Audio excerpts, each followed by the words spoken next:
आज हम पढ़ेंगे स्टैंडर्ड 11 में इकोनॉमिक्स में चैप्टर नंबर 9 नेशनल इनकम। तो हमने नेशनल इनकम काउंट करने की 3 मेथड्स पढ़ी, 2 मेथड्स पढ़ी। उसमें से एक लास्ट मेथड आज हम पढ़ने वाले हैं एक्सपेंडिचर मेथड। एक्सपेंडिचर मेथड से पहले हमने पढ़ा production method and income method. तो एक्सपेंडिचर मेथड के बेसिस पे नेशनल इनकम की हमें डेफिनेशन दी गई थी प्रोफेसर फिशर के द्वारा। प्रोफेसर फिशर ने बोला था कि एक्सपेंडिचर जो लोग करते हैं उस एक्सपेंडिचर का अगर हम टोटल करें तो वो जो टोटल है उससे हम नेशनल इनकम काउंट कर सकते हैं। हमें यहाँ पे एज्यूम करना होगा कि national income is equal to total expenditure. तो नेशनल इनकम कैसे मेजर करी जाती है as per expenditure method?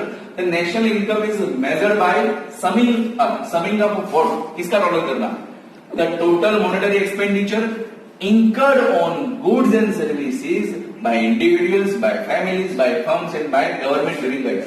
Right? देखो गवर्नमेंट ने बोल दिया कि गवर्नमेंट ने कोई खर्चा करा, उसके बाद फर्म्स ऑर्गेनाइजेशन ने कोई खर्चा करा तो वो बोल दिया, उसके बाद फैमिलीज ने या कोई सिंगल बंदे ने अगर खर्चा किया है गुड्स और सर्विस के पीछे पूरे साल में, उसका टोटल लगाओगे तो हमें क्या मिलेगा? National income. मतलब assumption of income is equal to expenditure. मतलब हमने जो एक्सपेंडिचर करा, राइट, वो हमारे पास कितनी इनकम आई होगी तभी तो हमने एक्सपेंडिचर करा होगा, राइट। तो एक्सपेंडिचर का टोटल लगाओगे तो हमें ऑटोमेटिक इनकम मिल जाएगा। तो total assumptions of income is equal to expenditure and total expenditure is equal to GDP in national income, अगर हम एक्सपेंडिचर मेथड से काउंट कर रहे हैं तो, राइट। कुछ इंपोर्टेंट फैक्ट्स जब हम ये मेथड से इनकम काउंट कर रहे हैं नेशनल इनकम, तब उसमें पहला है 4 factors of monetary expenditure. Monetary expenditure के 4 फैक्टर है, उसमें से पहला है कंजम्पशन एक्सपेंडिचर। देखो जो एक्सपेंडिचर कंज्यूमेबल गुड्स के ऊपर करे जाते हैं उसे कंजम्पशन एक्सपेंडिचर कहते हैं। जैसे कि ड्यूरेबल गुड्स जैसे कि टीवी, स्कूटर, कार, इन सब के ऊपर करे जाते हैं। Perishable goods like food grains, fruit, vegetables, इसके ऊपर करे जाती है।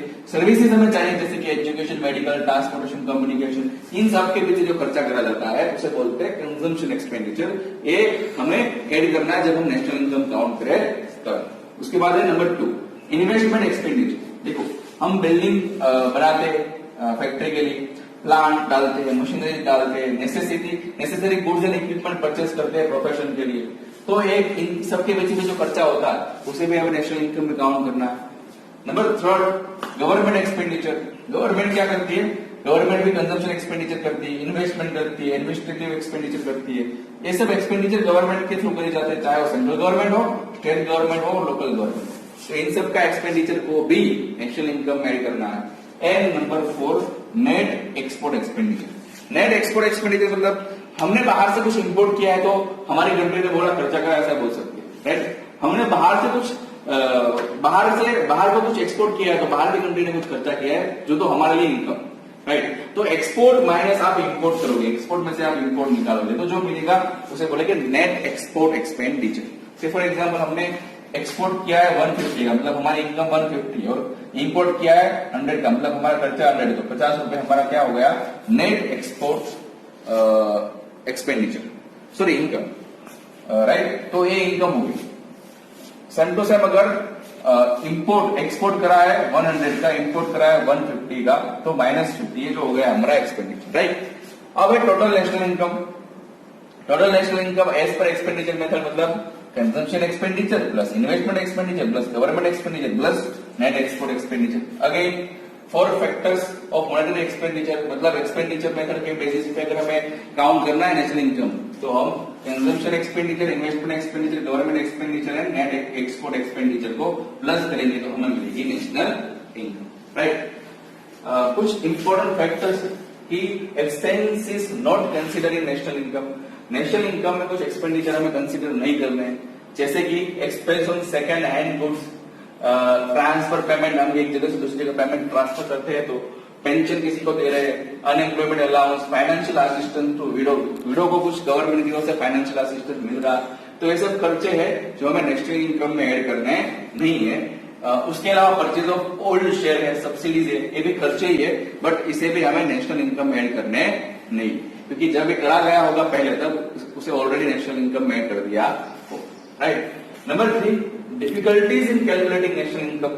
एक्सपेंडिचर मेथड से अगर हम नेशनल इनकम काउंट कर रहे हैं तो क्या डिफिकल्टीज आ सकती है? तो जो ऑफिशियल डेटा होगा पीपल, वो कैन नॉट बी ऑब्टेन। हमें ऑफिशियल डेटा तो कभी मिलेगा नहीं किसने कितना एक्सपेंडिचर किया है। तो देखो एग्जांपल देता हूं, मिस्टर एक्स ने सैलरी दी है मिस्टर वाई को कितनी 30,000। तो मिस्टर एक्स के लिए 30,000 खर्चा हो गया, यस।